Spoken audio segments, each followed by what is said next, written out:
Hello everyone, welcome to my channel. For those who don't know, I'm the Secret Yorkshire Cook.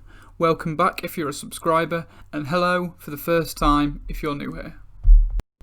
Well, today's tutorial is a bit different, guys. I've seen this on Instagram a couple of times. It is a one pan egg sandwich hack, and as usual, all of the ingredients you'll need are on the right hand side of the screen. Feel free to pause it if you need more time to write them down.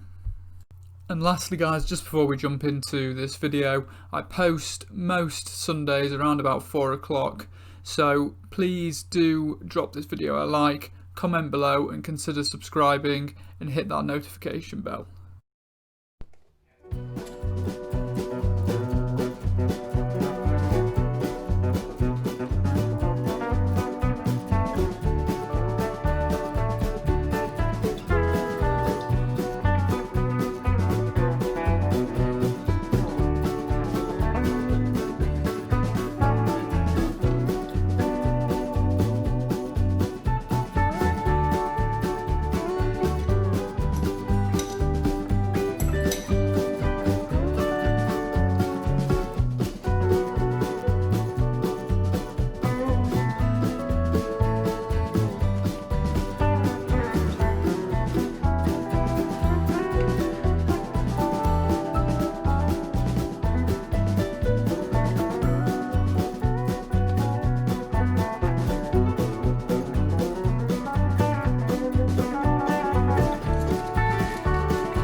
Thank you very much, guys, for watching. If you made it this far in this video, thank you very much. I really do appreciate it. Please do drop this video a like, comment below anything you'd like to see me cook, and do consider subscribing and turning on that notification bell. Anyway, guys, this was a little bit different to what I normally post, but I thought it'd be fun since I'd seen it all over Instagram over the last couple of weeks. Anyway, I'll see you next Sunday at 4 o'clock. Keep cooking, guys.